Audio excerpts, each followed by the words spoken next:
we finished the external ear and the middle ear, and it's the time to move to the internal ear. It's not that much details in the internal ear, most of it's like physiology, but I would like to say that again, not just the middle ear, but also the inner ear, for what we call it labyrinth, is also located in the petrous part of the temporal bone. So labyrinth, or the inner ear, composed from bony labyrinth and membranous labyrinth. That means simply it's like a skeleton. At the first, there is a bony part that you see here, which is like a bony structure. We call it bony labyrinth, and inside it there is a kind of a membranous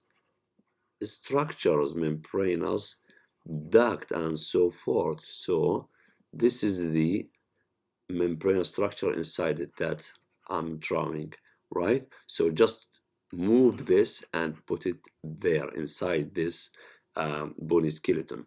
Anyway, the bony labyrinth, which is, as you see, a series of bony chambers lined by periosteum, and indeed it contains a fluid inside it. That means there is a kind of, I would say, a fluid here filled this bony cavity, and there is a duct or membranous structures there, and inside the membranous structure there is also a fluid here. But look at the membranous structures that flow or swim like inside a bony cavity filled with fluid. I will explain more in the after a couple of slides, but this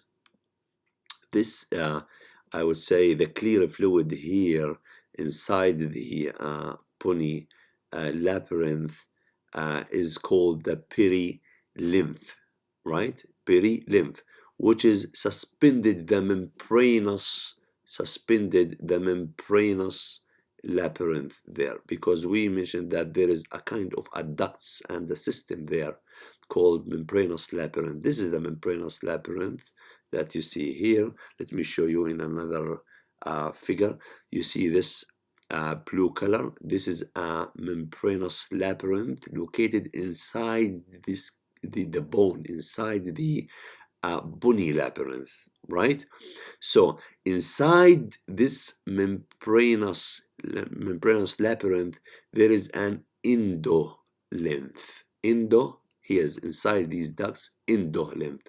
But as I mentioned, here in the bony labyrinth there is also a fluid surrounded and suspended these membranous parts. This is called perilymph. That's I'm drawing. This is the perilymph located here, but not inside the membranous.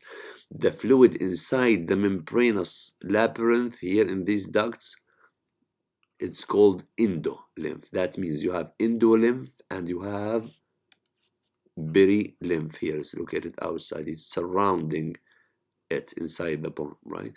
Surrounds and suspends the membranous labyrinth. So as I mentioned, the membranous labyrinth is a series of membranous sacs and ducts located within the bony is located here. I mean, let me draw it. Located here inside the bony labyrinth, and as I mentioned, here inside it there is a lymph, a clear fluid called endolymph.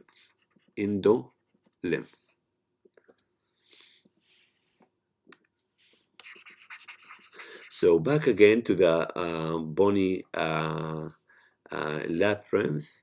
So it consists from the vestibule in the middle, this bulge, and semicircular canal.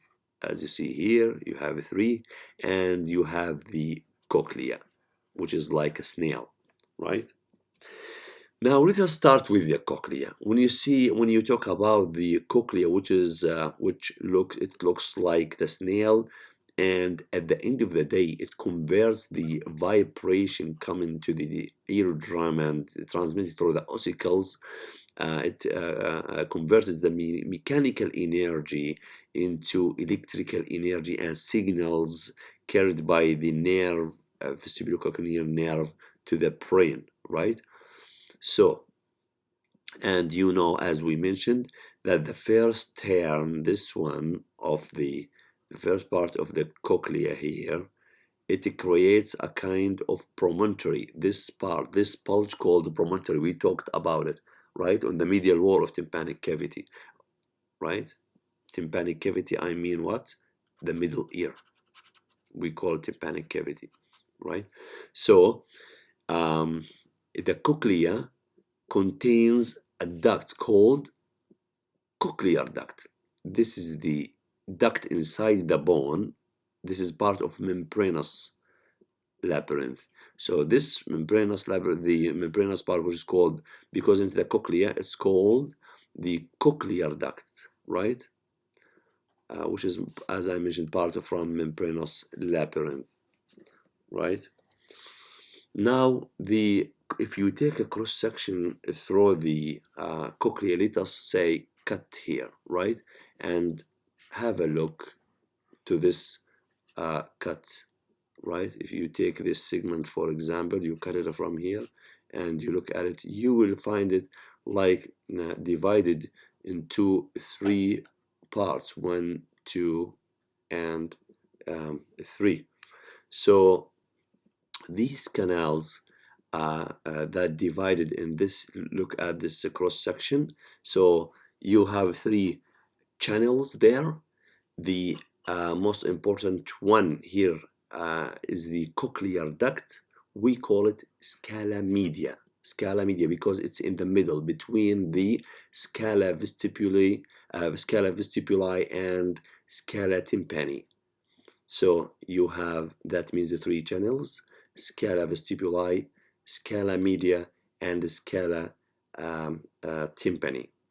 So the cochlear cochlear duct, this duct or scala media, contains very important structure, which is the organ of Corti. This is very important. So the organ of Corti located in the cochlear duct, right? In the cochlear duct. Now, scala vestibuli, it ends, as you see. Look at the cochlea, for example, one term of cochlea, the first or basal one.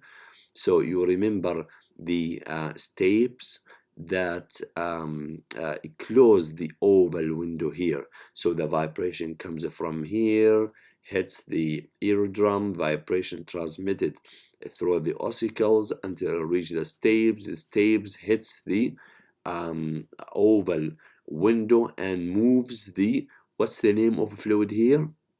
This fluid is the perilymph. Perilymph, but the fluid inside the duct is the endolymph. Anyway, the scala vestibuli, the channel that located here in the cochlea, it ends at the oval window. This is the oval window that is closed by stapes, right? So this is scala vestibuli. Then at the end, then there is a turn. The vibration move there and move the perilymph and so forth. Then at the point called helicotrema, then the waves continues and the vibration of perilymph continues in another channel. Now it moves from scala vestibuli into scala tympani, right? At this point, this is now the scala tympani here, and it ends in the other opening, which is the round window. Let me remind you that we mentioned, let me show you here. So this is the promontory that's created by the basal part of the cochlea. Above it there is oval window, below it there is a round window. So the oval window closed by stapes, the round window closed by secondary tympanic membrane. Anyway, when you take a cross section through the cochlea here, you will find it there is three channels. These channels divided, of course, by this part by the cochlear duct, right? Because you know inside it there is, let me erase it. Inside the cochlea there is cochlear duct. You see this cochlear duct? So this cochlear duct divides, like, say, let us take cross section here. It was like that. Then there's cochlear duct here. You see? Then it divides it. This is cochlear duct, right? By this way, it divides the cochlea into three channels. This is 1, 2, 3. But this is the cochlear duct that you see here. Now, this is the cochlear duct or scala media that contains the organ of Corti or spiral organ. You call it organ of Corti or spiral organ. This is the microphone. This is the microphone of your body. This is very important. We'll talk about it. Anyway, but you see from the what I explained before, how the sound or vibration comes to the oval window, then to scala vestibuli, then turn at this point, which we called helicotrema, into helicotrema, then shifted to the other channel, because you know the cochlea is like that, right? So once it moves like because there are I will show you because I'm trying to show you that how it's moved now. Let's start now the other side. The fluid now moved to go back to the other side. I'm trying to see wait, let us see if it works here.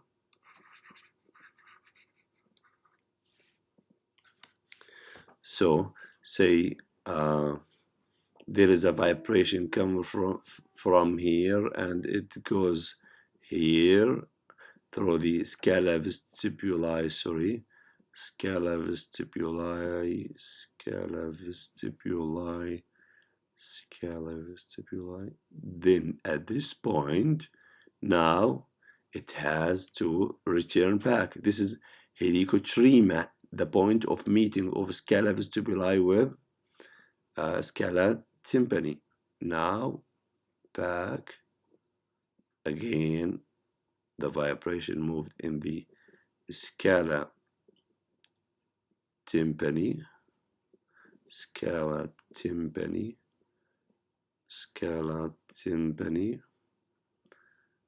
and ends here in the round window.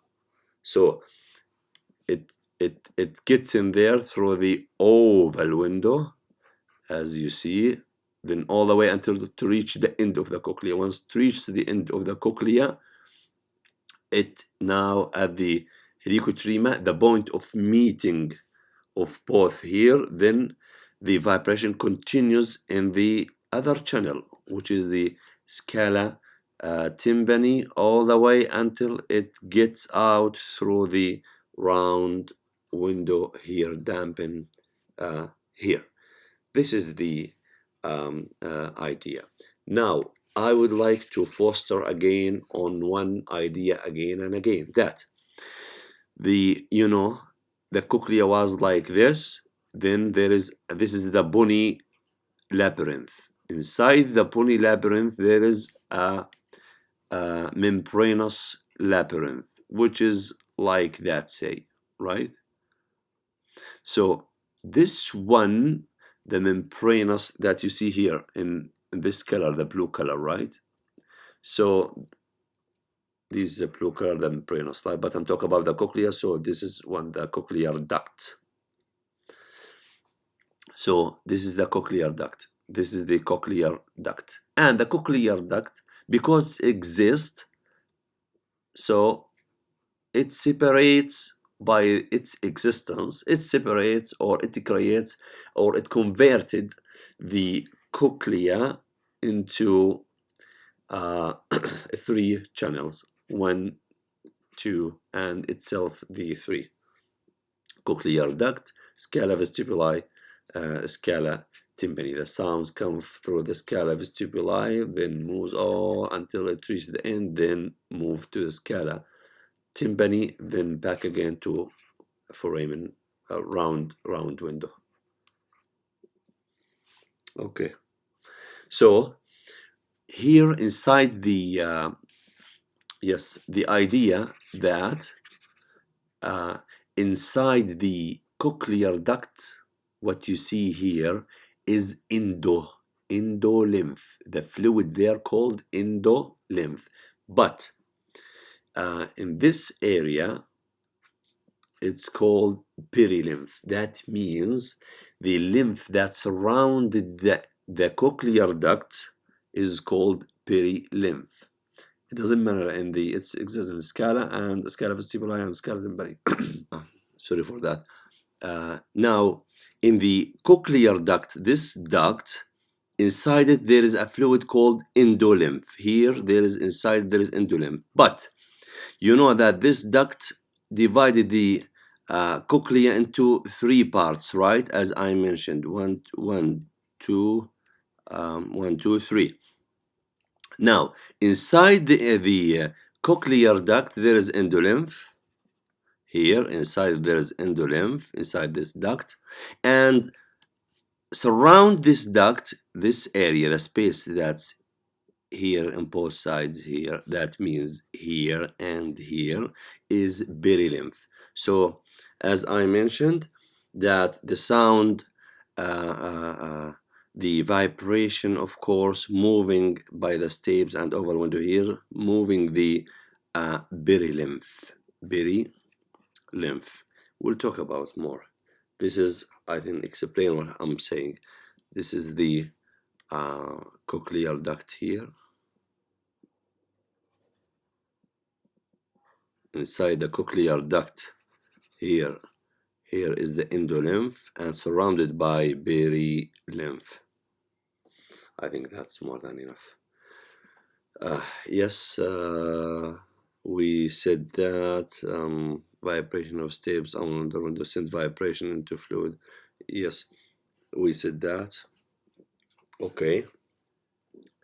Now this is again, repeat the process. The external auditory canal, there is a vibration, sound waves that hits the tympanic membrane or the eardrum, then transmitted through the ossicles.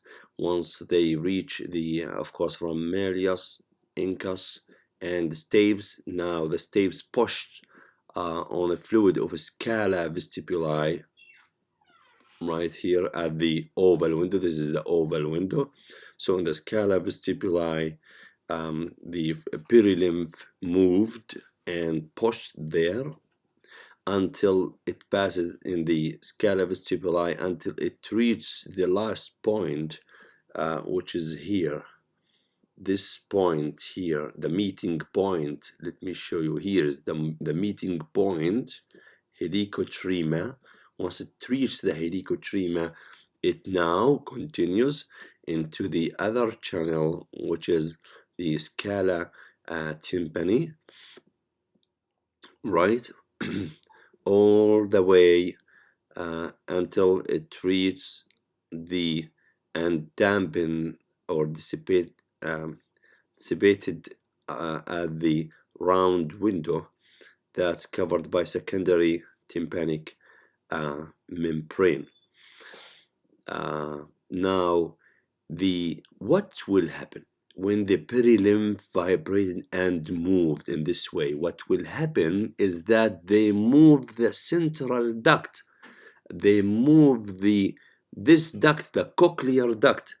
That means when the fluid moved here from oval window here in the perilymph and moving all the way then back around, so the target, when they move, the target is this duct, the cochlear duct, this duct in the center. So the cochlear duct or scala media is the target. They vibrated it. They vibrate the sensors there. We said that in the cochlear duct there is a very important organ called organ of Corti, which is the microphone, that sense all vibrations and sounds. This is the organ of Corti. So when the lymph, perilymph moved here and back here, so in this circle it moved this vestibular membrane. Vestibular membrane moves the endolymph here. Let me explain to you. So the perilymph that's here, once moved, it vibrates the vestibular membrane. The vestibular membrane, once moved, it moves the endolymph here. The endolymph, when it moves here, it moves the basal membrane. The basal membrane, when it's moved, it's moving the hair cells here, which is part of organ of Corti. The hair cells covered by tectorial membrane. Tectorial membrane, once it moves, that means you have like hair receptors covered superiorly by tectorial membrane. When they moved, because of the process I said, the tectorial membrane sense this movement and it's connected to the nerve that you see here. Then the signals transmitted to there. Okay.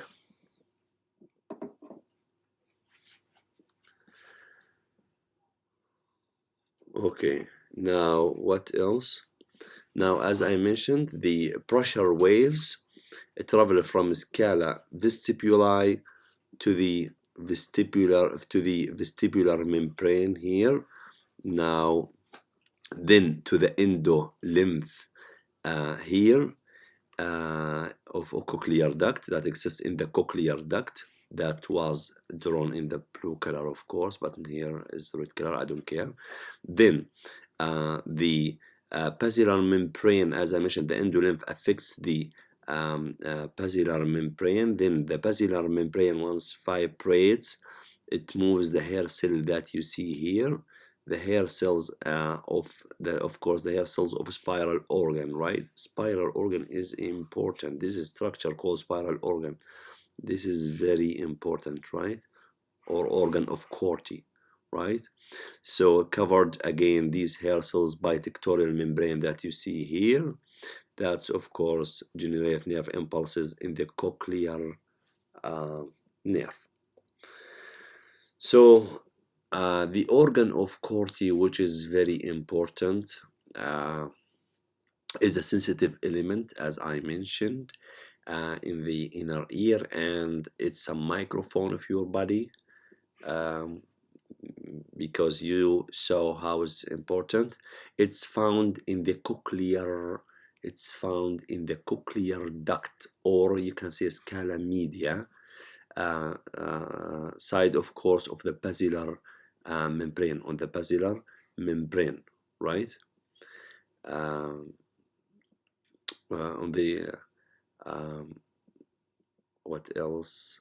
There are two types of receptor cells, because we said we have hair cells. You have the inner hair cells and you have the outer hair cells, and of course it contains 4 rows of hair cells which protruded from its surface, but I'm curious about the inner and outer in anatomy. It is mostly physiology, but anyway. So above there is a tectorial membrane which moves in response to the movement of the hair, and endolymph that moves these hair cells to the pressure, of course, in response to pressure variation. And you see here, it is better the hair cells here above the tectorial membrane that senses this movement and connected to cochlear nerve. Now, The vestibule. Vestibule is the, as I mentioned, the central part of the Pony labyrinth, and inside, when you say vestibule, you talk about the Pony part. Inside the vestibule, there is a membranous labyrinth. But which kind of membranous labyrinth? In Cochlea, we said that is, we have cochlear duct. This one, the blue one.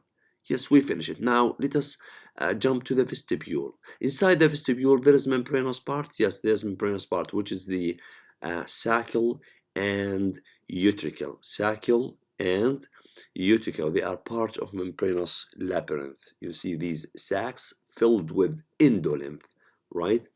So the lateral wall of vestibule, as you see, because you know this is the inner ear and this is the medial and this is lateral. So in the lateral wall of vestibule, there are an opening, which is the first one, which is the oval window, which is closed by the base of stapes, right? And you have, of course, an foramen round window. So you have oval window and you have below a round window, which is closed by secondary tympanic membrane, and we explained that already. Now let us jump to the semicircular canal, because we mentioned earlier that the Pony labyrinth has cochlea. We mentioned there's cochlear duct inside it. When you come to the vestibule, you have the vestibule. Here is the bony part. Inside it there is a saccule and utricle, and you have a semicircular canal used for bone. That means this is a pony canal, right? This is the semicircular canal, but the membranous part, the ducts inside it, called semimembranous duct, right? Semicircular duct. So this is a semicircular canal, and inside it there's semicircular ducts, right? Back again, here. So the semicircular canal is the bony part. This is the bone. You see the bone? There's a canal there, like a skeleton there. Inside it, there is a semicircular duct. That's why there's say canal and duct. So you have three. You have three semicircular canal and, of course, ducts. You have the anterior one, which is sometimes called superior, and you have the posterior one, and you have the lateral semicircular canal, and inside them there are ducts, semicircular duct, the same name, anterior, posterior, and lateral. Each canal, you see, has a swelling one end of it that's called ampulla, right? And here's one. So for example, the anterior semicircular canal has just one. The posterior semicircular canal has just one. The lateral semicircular canal has one ampulla, right? And the canals, as you see here, open into the vestibule by 5 orifices. If you calculated them, you will see how many orifices we have. We have 1, we have 2, we have 3, we have 4, and we have 5. Why? Because the anterior and the posterior semicircular canal share one opening, right? Common one, right? So no,